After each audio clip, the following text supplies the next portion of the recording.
Hello everyone. Today we will talk about how to fix the app of Photoroom. We will go to settings. Then we click on apps. After that we search the app Photoroom.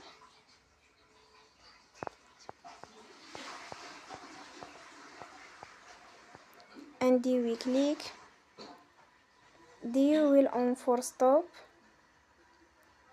After that we go to storage.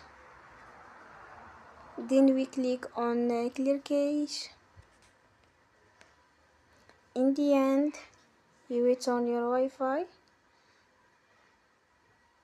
and you will turn again.